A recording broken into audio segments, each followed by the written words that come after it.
क्षेत्राध्याये क्षेत्र क्षेत्रज्ञबोधयोः प्रकृतिपुरुषयोः स्वरूपं विभोज्य विशुद्धस्य अपरिच्छिन्ने ज्ञानैक आकारस्य पुरुषस्य प्राकृत गुणसंग प्रवाह निमित्तो देवाध्याकार परिणत प्रकृति संबंधो अनादिविशिष्टम् अनंतरेकाध्याये पुरुषस्य कार्यकारण उभयभावस्य प्रकृति संबंधो गुणसंगमूलो भगवदैव सदैव गुणसंग प्रकारं सविस्तरं प्रतिपाद्य क्षेत्राध्याये क्षेत्राध्याय क्षेत्र क्षेत्रज्ञ विभागமாக 13வது அத்தியாயம் 13வது அத்தியாயத்திலிருந்து இந்த 15வது அத்தியாயத்தை ஆரம்பிக்கும் பொழுது இதுக்கு 13வது அத்தியாயத்தில் சங்கம் சாதிக்கிறார். 13வது அத்தியாயத்தில் क्षेत्र क्षेत्रज्ञ விபாகம், அதாவது क्षेत्रம்னா பிரகிருதி, क्षेत्रज्ञன்னா புருஷம். பிரகிருதி புருஷ விபாகத்தை சொல்லி, அதாவது இதுதான் பிரகிருதியுடைய ஸ்வரூபம், இதுதான் கேத்திரத்தினுடைய ஸ்வரூபம், இதுதான் கேத்திரஜனான புருஷனுடைய ஸ்வரூபம் சொல்லி கேத்திர கேத்திரஜர்களான பிரகிருதி புருஷனுடைய ஸ்வரூபத்தை நன்றாக சோதனம் பண்ணி விசுத்தத்திய அபரிச்சின்ன ஞானைக ஆகாரத்தை புருஷத்திய இந்த புருஷனுடையதான ஸ்வரூபத்தை நன்றாக சோதனை பண்ணி பார்த்ததுல இந்த புருஷன் எப்படிப்பட்டவன் அப்படின்னு கேட்டா அபரிச்சின்ன ஞானைக ஆகாரமாக இருக்கக்கூடிய இந்த ஜீவனுடையதான ஞானம் இருக்கே, இந்த ஜீவன் ஞான ஸ்வரூபனாக இருந்தா அதுவும் ஞான ஸ்வரூபனாக இருக்கிறவனுக்கு அபரிச்சின்ன ஞானைக ஆகாரமாக இருக்கக்கூடிய ஜீவன், ஞானைக ஆகாரமாக அபரிச்சின்ன ஞானைக ஆகாரமாக இருக்கக்கூடிய இந்த ஜீவன் பிராகிருதமான குணசங்கத்தின் காரணமாக இந்த பிரகிருதியில் உள்ள சத்துவ சமோ குணங்கள், இந்த சத்துவ சமோ குணங்கள்னால அவனுக்கு ஏற்படுகிறதான கர்ம பல அனுபவமான குணங்கள் இருக்கு. அவைகளை அடைந்து சன்னிமித்தமாக தேவா ஏற்கனவே பார்த்தோம். இந்த பரிசுத்தமான ஜீவனுக்கு அபரிச்சின்ன ஞானீக ஆகாரமான ஜீவனுக்கு எதனால இப்படி மாறி மாறி பல பிறப்பும் இந்த பத்த ஜீவனுக்குரியதான இந்த ஜென்மங்கள்லாம் எதனால ஏற்படுறது? குணசங்கத்தினால ஏற்படும். குணசங்கம் சங்கம்னா 10. எதுல 10? கர்மாவை பண்ணி கர்ம பலனை அனுபவிக்கிறது 10. இந்த கர்மாவை பண்ணி கர்ம பலனை அனுபவிக்கிறது 10 உண்டாவது காரணம் என்ன? சம்பர்கமோ குணங்கள். ஏன்னா பிராகிருதமான தேக சம்பந்தம் இல்லாத ஜீவன் இந்த கையில அவனுக்கு பற்று இல்லை. கர்மாவை பண்ணி கர்மானுபவம் பண்ணிருந்தான பற்று அவனுக்கு இல்லை. அதனால ஜீவனானவன், பரிசுத்தமான ஜீவனானவன் இந்த சரீர சம்பந்தத்தினாலேதான் கர்மாவை பண்ணி கர்மபல அனுபவம் பண்ணான். இந்த பரிசுத்தமான ஜீவனுக்கு கர்மாவை பண்ணி கர்மபல அனுபவம் பண்ணுவதற்கு காரணமாக எது அமைகிறதுன்னு கேட்டாக்க இந்த அவனுக்கு சரீரபூதமான பிரகிருதி இருக்கு, இந்த பிரகிருதியில் உள்ளதான சப்பர்கஸ்தமோ குணங்கள் இருக்கு. அந்த சப்பர்கஸ்தமோ குணங்களால தூண்டப்பட்டு அதனால புண்ணியபாபூர்வ கர்மபல அனுபவத்துக்கு அதுல பற்றை அடைகிறாங்க. அந்த பற்றின் காரணமாக தேவாத்தியாகாரமான ஆதிசத்தினால தேவ மனுஷிய சிறிய சாதனாகி இப்படிப்பட்ட பரிணாமத்தை அடைந்து அந்த கடிதத்தை அடைந்து இப்படி அனாதியான சாஸ்திரமான வேத சம்பந்தத்தோடு இந்த ஜீவன் சம்சாரத்தை இருக்கான். இதெல்லாம் 13வது அத்தியாயத்தில் சொல்லப்படுது.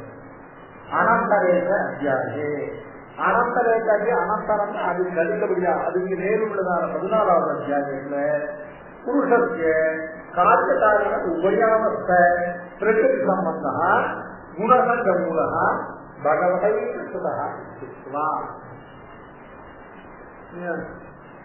14வது அத்தியாயத்தில் சொல்லப்பட்டதே இந்த ஜீவன், இந்த ஜீவனுக்கு காரணாவஸ்தை காரணாவஸ்தை சொல்லக்கூடியதான 2 வகையான அவஸ்தையில் உள்ள பிரகிருதியுடைய சம்பந்தம் எங்களுக்கு உள்ளது. ஜீவனுக்கு காரியாவஸ்தை காரணாவஸ்தை 2 கிடையாது. ஏன்னா ஜீவன் இறுதி காரணமானவன். அப்ப ஜீவனுக்கு எது மாறுபாடு கொண்டுபடுறதுன்னு கேட்டாங்க.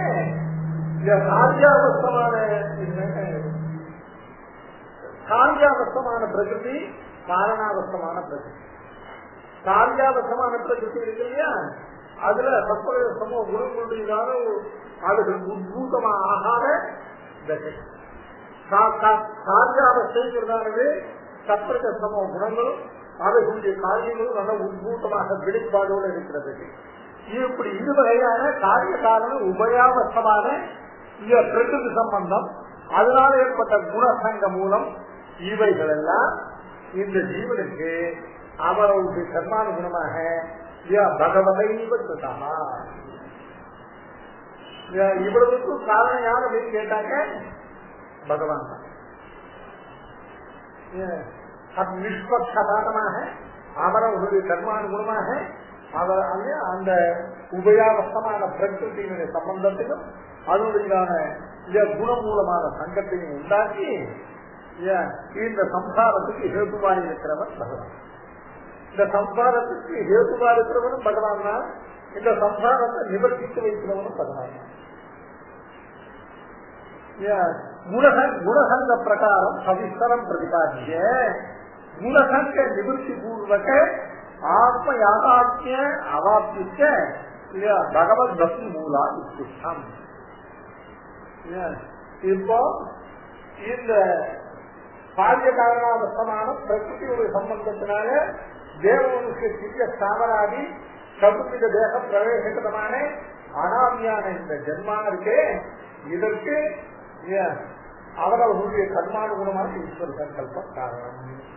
இதிலிருந்து நிவர்த்தி ஏற்பட்டு குணசங்க நிவர்த்தி பூர்வகமாக, அதாவது குணசங்க நிவர்த்தி பூர்வத்துக்கு குணாதீதம் அப்படின்னு முக்குணங்களிலிருந்து வெளிப்பட்டவன், அதை கடந்தவன், அதை கடந்து ஒருவன் சம்சாரத்தை போக்கிக் கொள்வதற்கு காரணம் பகவானத்துல அளவற்ற பக்தி ரூபமான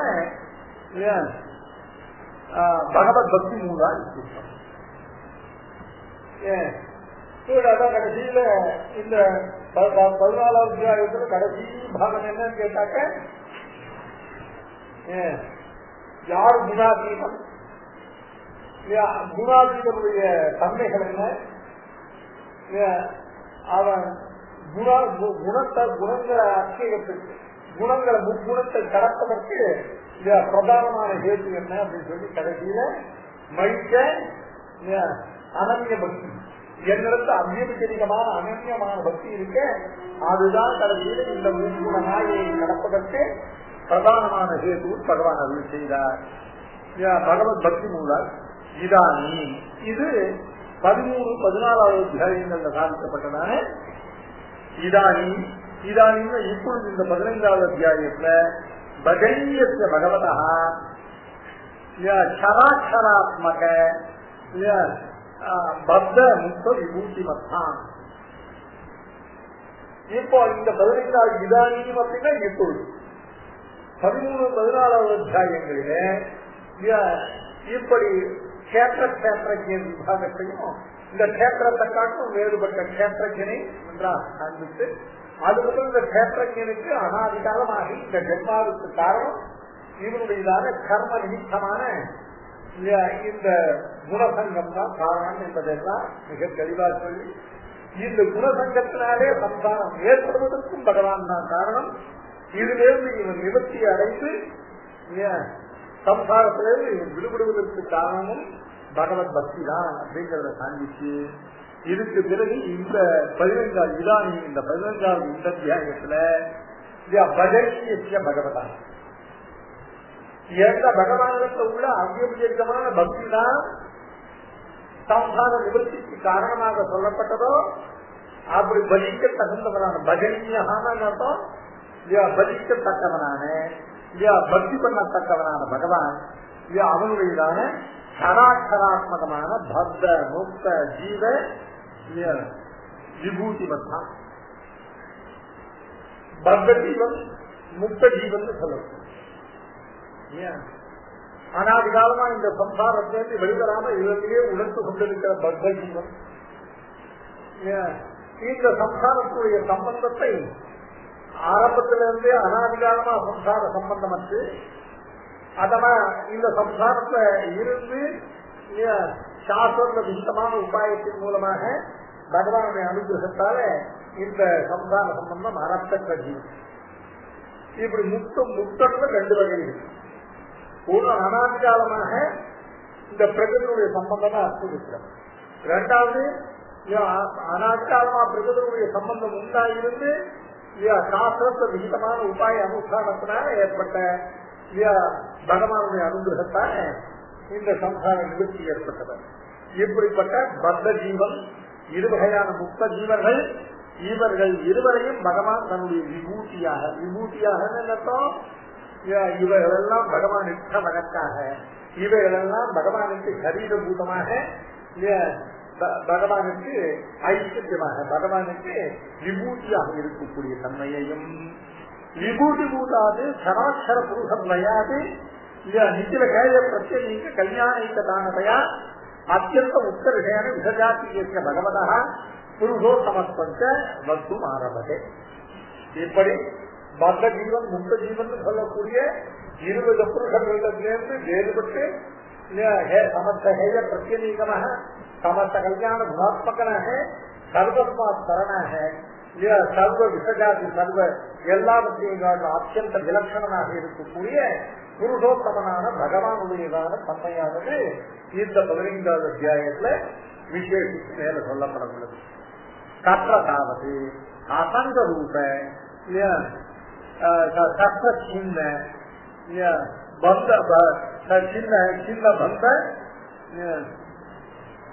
சின்ன பந்த அக்ஷராட்சி விபூதி பக்து அசங்க ரூபமான சஸ்திரத்தினால சின்னமான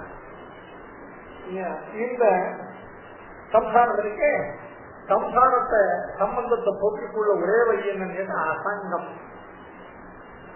சங்கம்னா பற்று, அசங்கம்னா பற்றற்ற தன்மை. பற்றற்ற தன்மையை கொண்டு போக்கிக் கொள்ளக்கூடியதாக இருக்கிற இந்த சம்சார பந்தமாகிற அக்ஷராட்சி விபூதி பக்தும் சேஜ்ய ரூப பந்த ஆகாரேன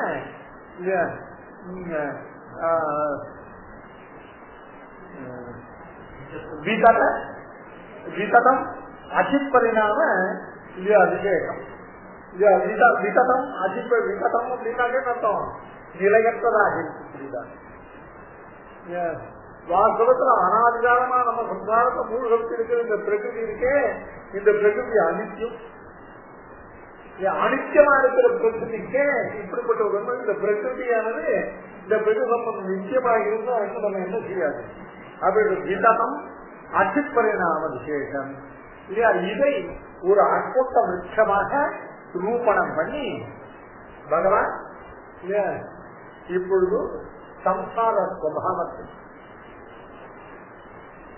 இந்த நம்ம திரும்ப திரும்ப இந்த ஞான சங்கோச்சத்திலையும் இந்த கர்மபலானுபூர்வமான துக்கத்திலையும் வீழ்த்தக்கூடியதான இந்த சம்சாரத்தினுடைய தன்மையை இதை ஒரு அற்புத விருட்சத்துக்கு ரூபணம் பண்ணி அற்புத விருட்சத்தை ரூபகமாக கொண்டு பெருமாள் சம்சாரத்தை முதல்ல சொல்லி அந்த சம்சார நிவர்த்திக்கான ஹேதுவை சொல்லி இந்த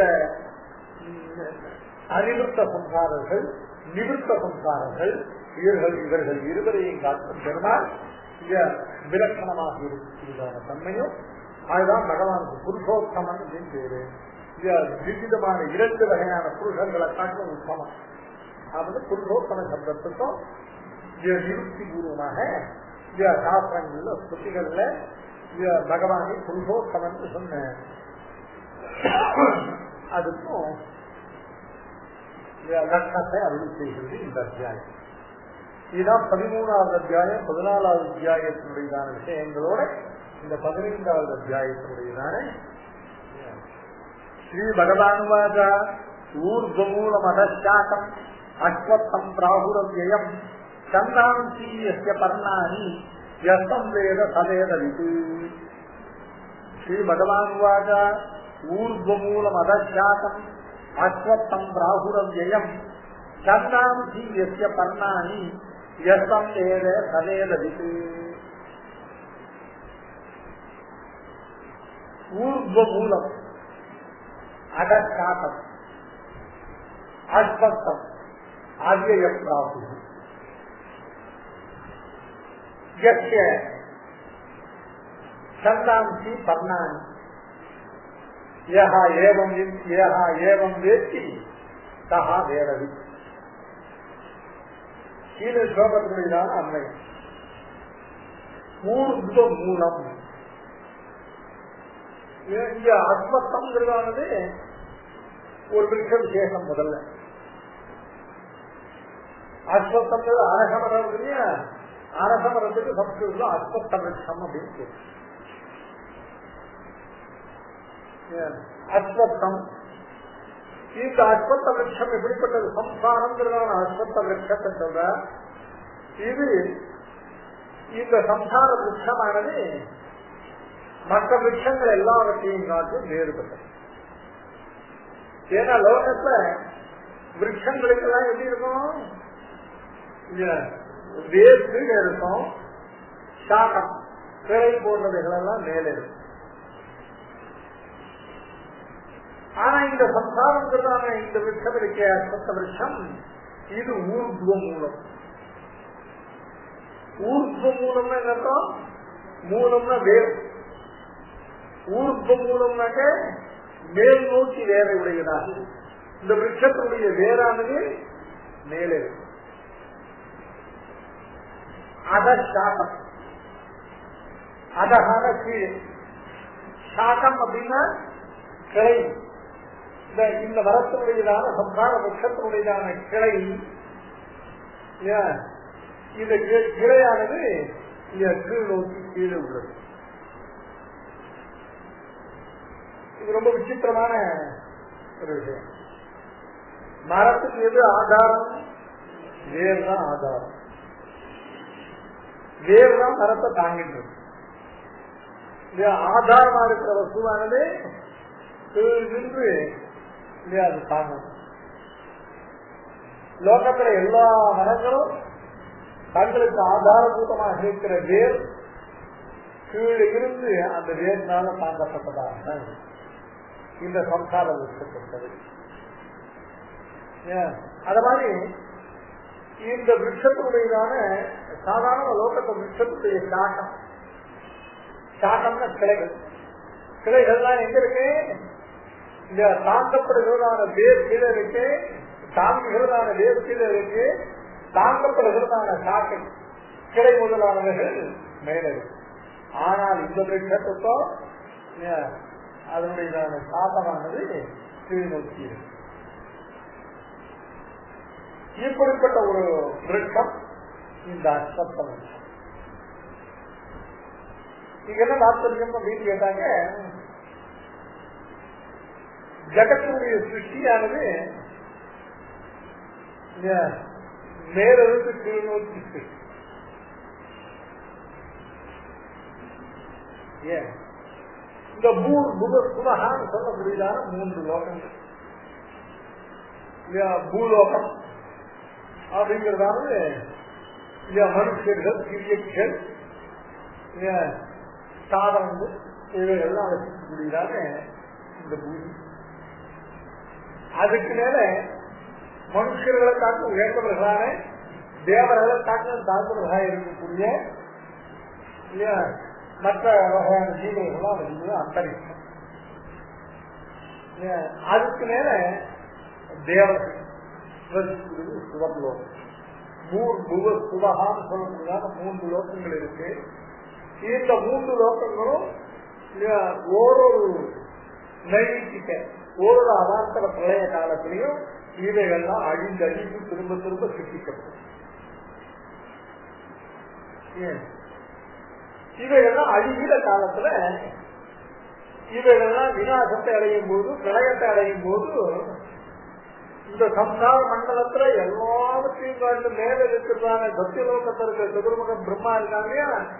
அந்த சதுர்முக பிரம்மாவுடைய சரீரத்துலதான் இவைகள்லாம் போய் ஒன்றி கிடக்கிறது.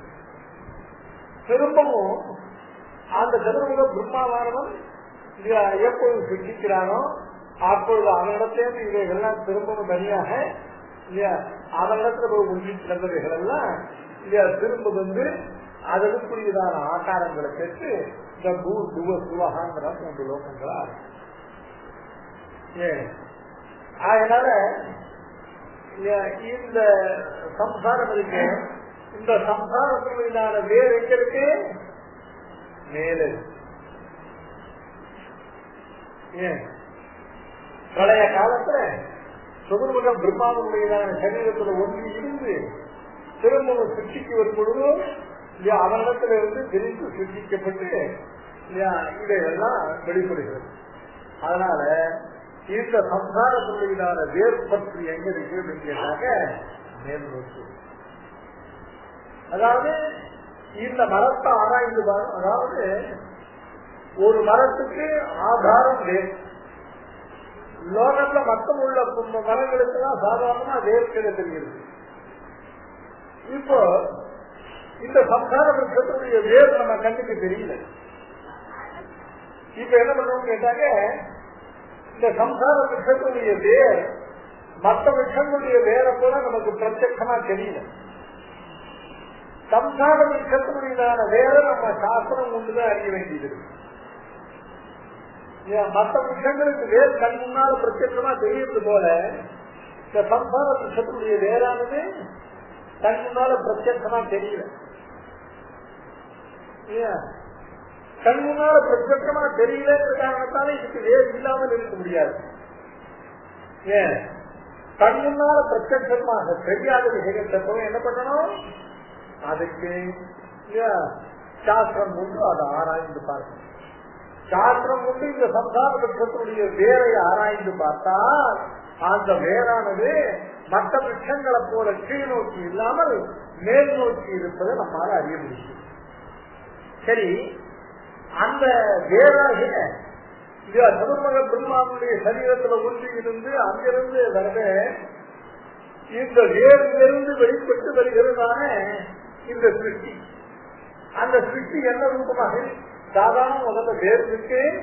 வேரிலிருந்து வெளிப்படுகிற மரமானது அதுல கிளைகள் என்றும் இலையில சாக்கம் என்றும் இல்லையா, அதே மாதிரி அந்த வேரிலிருந்து இல்லையா வேரிலிருந்து வெளிப்பட்டு வருகிறது. எப்படி இருக்கு கேட்டா இதனுடைய சாக்கை என்னென்ன, இதனுடைய கிளைகள் என்னென்னு கேட்டா இந்த விருட்சமானது தேவர்கள், மனுஷர்கள், திரியர்கள், தாவரங்கள் இவைகளுக்கெல்லாம் போக்கிய பௌகோபகரணங்கள், இவைகளுக்கெல்லாம் போகஸ்தானங்கள் என்று இப்படி பல விதமான கிளை விட்டு பரப்பி இந்த விருட்சமானது கீழ் நோக்கி வரும்.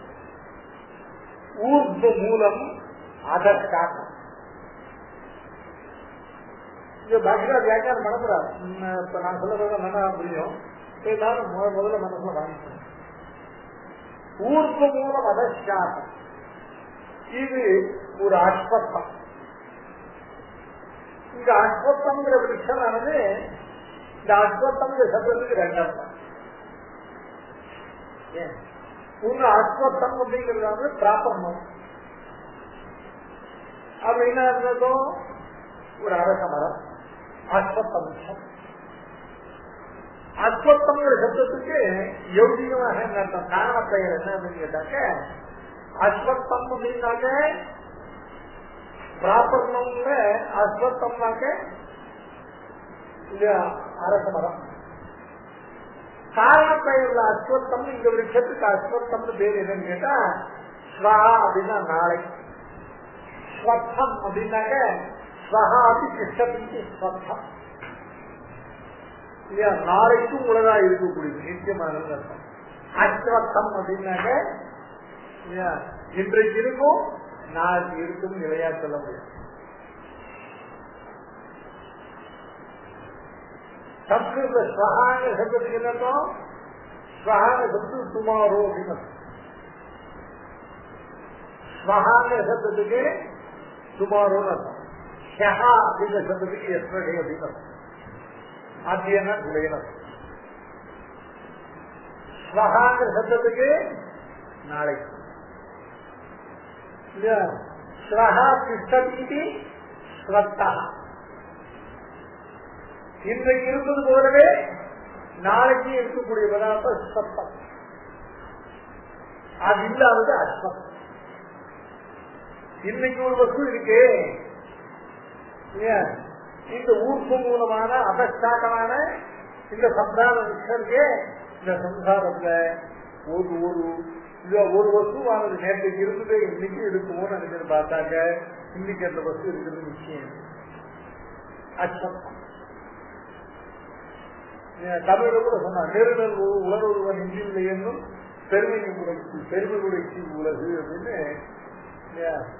ஒரு திருக்குறள் சொன்னாங்க. எந்த வஸ்துவானது நேற்று வரையிலும் நல்ல திருடமாக நல்ல ஸ்ட்ராங்கா இருந்ததோ அந்த வஸ்து இன்றைக்கு இல்லை. நெருடல் உலகொன்று இன்றில்லை என்னும் அதுதான் இந்த லோகத்துக்கு பெருமையும். நெருடல் உலகொன்று இன்றில்லை என்னும் பெருமையுடைய இவ்வுலகு. அவ்வளவு அனிச்சம். இதான் அஸ்வத்த சப்தத்துக்கு இரண்டாவது. அஸ்வத்த சப்தத்தை ஒரு சம்ஞான அர்த்தம். அது ப்ராப்பர் நோனாக இருந்தால் அஸ்வத்த விருட்சம் அப்படின்னா அர்த்தம் இருக்கும். அஸ்வத்தம் அப்படிங்கிற சப்தத்தை யோகித்தோம்னாக்க அவயவ சக்தியோடு கூடிய காரண பெயராக இருந்தா அஸ்வத்தம். இது ஊர்வ மூலம் அனச்சாகம் அவ்யக்தம் அவ்யயம் பிராகு. அவ்யயம் பிராகுன்னு அர்த்தம். இப்படிப்பட்டதான இந்த சம்சார விஷயத்தை அவ்யயம் அவ்யயம் அர்த்தம். இது பிரவாக ரூபமாக அச்சேத்தியமாக இருப்பதனால் பேசாமி போன இதே வாக்கியத்துல இதுக்கு முன்னால இதை அஸ்வத்தம்னு சொல்லிட்டு அதுக்கப்புறம் திரும்பியும் அவ்யயம்னு சொன்னாங்க. அப்படின்னு சொன்னா அஸ்வத்தம்னால சொரூப நித்தியத்துவ பாவத்தை பிடிக்கிறது. அவ்யயம் அப்படிங்கிறதானது பிரமாக நித்தியத்துவத்தை பிடிக்கிறது. நிலையில்லாத பொருள்கள் இருக்கு இல்லையா, அந்த பொருள்களும் லோகத்துல அவைகளுக்கு ஒரு நிச்சயம். லோகத்துல கடம் இருக்கு இல்லையா, இந்த கடமானது அனித்திய பதார்த்தம். உண்டாக எல்லா கடங்களும் விநாசத்தை அடைகிறது. கடத்துக்கு உற்பத்தி இருக்கு, கடத்துக்கு விநாசம் இருக்கு. உற்பத்தி விநாசங்களை கொண்டு அனித்திய பதார்த்தமாக கடம் இருக்கு. இந்த உற்பத்தி விநாசமான அனித்தியத்துவம் ஒவ்வொரு இண்டிவிஜுவல் கடத்துக்கும் உண்டே வைய பொதுவுல கடத்துக்கு இல்லை. கடன் என்னைக்கும் இருக்கும். சாஸ்திரகாராக சொல்றா அப்படின்னு கேட்டாங்க, எல்லா வஸ்துக்களுக்கும் வியக்தியாத்மனா அனித்தியத்துவமும் ஜாத்தியாத்மனா நித்தியத்துவமும். ஒவ்வொரு பசுவும் பிறக்கிற பசுக்களுக்குலாம் மரணம், அவைகளுக்கு இறப்பு உண்டு. அதனால பசுங்கிறதானது ஒரு அனித்திய வஸ்து. ஆனால் லோகத்துல பசு எப்பவும் இருந்துட்டே இருக்கும். அதுக்கு பேர் பிரமாக நித்தியம் அப்படின்னு. ஒரு வஸ்துவுக்கு விநாசமே உண்டாகாமல் அப்படியே இருந்துச்சுன்னா அது சொரூப நித்தியம். ஒரு வஸ்துவுக்கு விநாசம் உண்டாகி அந்த விநாசத்துக்கு பிறகு அதுக்கு சஜாத்தியமான பதார்த்தத்துடைய உற்பத்தி அதிலே ஏற்பட்டிருந்தா அதுக்கு பிரவாக நித்தியம். அந்த வஸ்துடைய விநாசத்துல அந்த வஸ்துக்கு விஜாத்தியமான பதார்த்தம் அதுலேருந்து எப்படியும் உண்டாகிற பதார்த்தம் அழியும். அழிகிற பதார்த்தம் திருப்பி உண்டாகும்.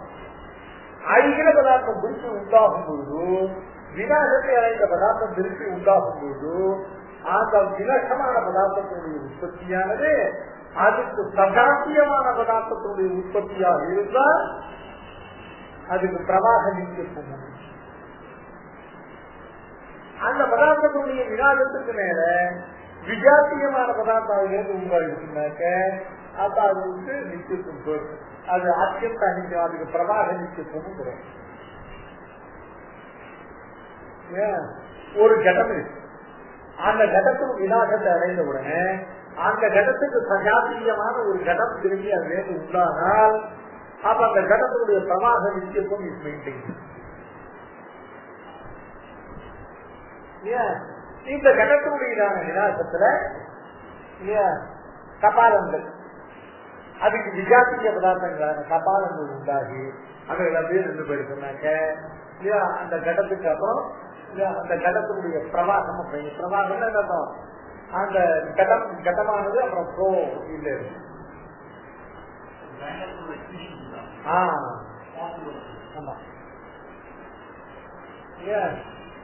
இந்த லோகத்துல இருக்கு இல்லையா, எலி இருக்கு. எலிதான் லோகத்துல உள்ளதான ஒரு ஜீவராசியிலேயே ரொம்ப அத்தியந்த ஏற்றியதான். அது அழியதே. ஏன் கேட்டா ஒவ்வொரு எரியுடையதான விநாசத்துக்கு அப்புறம் சஜாத்தியமான இன்னொரு எரியாண்டு அதே உண்டாகும். அதுக்கப்புறம் உண்டானதுதான் டைனோசார்லாம். அந்த டைனோசார் வந்து அதுக்கு அதனுடைய விநாசத்துக்கு பிறகு அதுல இருந்து சாசிக்கணும் மற்ற விஜாத்திய பதார்த்தங்கள் உண்டாக்கிய அதுக்கு சஜாத்தியமான பதார்த்தம் அதுக்கப்புறம் அதனுடைய விநாசத்தை உண்டாக்குன்னு போச்சு. அதனால அதுக்கு பிரதானிச்சு. இப்போ அவைகளை இப்போ பார்க்க முடியாது. அதனுடைய என்ன, அவைகளுக்கு அவைகளுடைய விநாசத்துக்கு உத்தர காலம் அதுக்கு சஜாத்தியமான சந்ததி உண்டாகாமல் விஜாத்திய சந்ததி உண்டாகின்ற காரணத்தாலே இப்ப இந்த சம்சார விருட்சம் இருக்கு இல்லையா, சம்சார விருட்சமானது ஊர்வமூல மதசாசம்னு சொல்லப்பட்டதான இந்த சம்சார விருட்சமானது உற்பத்தி விநாசங்களை உடையது. இதுக்கு விநாசம் உண்டு. இன்றைக்கு இருப்பது போல நாளைக்கு இருக்காது, அழிந்துடும். அழிந்த பொழுதும் இது அவ்யக்தம், அவ்யயம். அவ்யயம் காரணம் என்ன, பிரவாகம். வர்ண சங்கரம் அப்படின்னா என்ன அப்படின்னா, சங்கரம் அப்படின்னாக்க இன்னது அப்படின்னு வேறுபடுத்தி பார்க்க முடியாதபடி ஒரு வஸ்துவில ஒரு தர்மியில 2 தர்மங்களுடையதான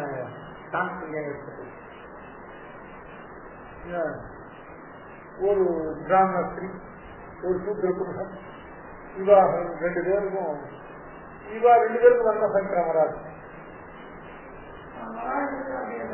இவா 2 பேருக்கும் ஒரு குழந்தை பிறந்ததுன்னா அந்த குழந்தைக்கு வர்ண சங்கரம் இருக்கு. ஏன்னா அந்த குழந்தையுடைய சரீரமானது பிராமண சரீரமா சூத்திர சரீரமா நிர்ணயிக்க முடியாதபடி பிராமண சூத்திர வர்ணங்களுடைய சாங்கரியம் அதில் ஏற்படுகிறது. அதனால பிராமண தர்மத்தையும் அனுமதிக்க முடியாது, சூத்திர தர்மத்தையும் அனுமதிக்க முடியாது. இப்படி என்ன ஆகும் அப்படின்னு கேட்டாங்க. இதே மாதிரி இந்த அந்தந்த வர்ண தர்மங்கள், அந்தந்த குல தர்மங்கள் இதுகளுக்கெல்லாம் உற்சாகம் ஏற்பட்டுட்டே போச்சுன்னா கடைசியில லோகத்த தர்மமானது பூர்ணமாக அழியும். இதெல்லாம் கீதையில முதல் அத்தியாயத்திலேயே சொல்லி, பிராமண தர்மமும் இருக்கும் சூத்திர தர்மமும் இருக்கும் அப்படின்னு சொன்னாக்க பிராமண சரீரமா சூத்திர சரீரமா, பிராமண தர்ம ஆசிரியமா சூத்திர தர்ம ஆசிரியமா அப்படின்னு நிர்ணயிக்க முடியாதுதான் ஒரு காட்ட சரீரம். பூர்வமூல மதச்சாட்டம் அவ்யக்தம் அஸ்வத்தம் ராகுல் அவ்யயம்.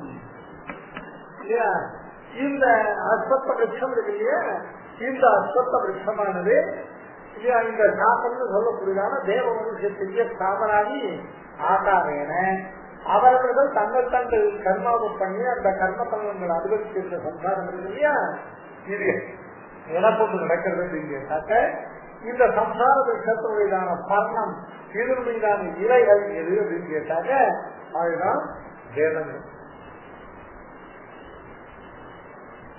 ஏன்னா கர்மாக்கள் அதை அனுப்பிட்டு கர்ம பலனை அனுபவித்தல் இவைகள் எல்லாம் எல்லாத்துக்கும் வழிகாட்டுறது வேதங்கள். அதனால இந்த சம்சார விருஷத்தினுடையதான இறைவனுடைய ஸ்தானத்தை இருக்கக்கூடியவைகள் வேதங்கள். எவன் இந்த சம்சார விருஷத்தை ஊர்ப்பு மூலமாகவும் அடக்காட்டமாகவும் நிலையற்றதாகவும் பிரவாக நிச்சயத்தை உடையதாகவும் இந்த வேதங்களை எல்லாம் இதற்கு பிரகிருதிக்கு காரணமான இலைகளாக உடையதாகவும் எவன் ஒரு அறிகிறானோ சகா வேதவி அவன் தான் வேத தாத்பரியத்தை அறிகிறான்.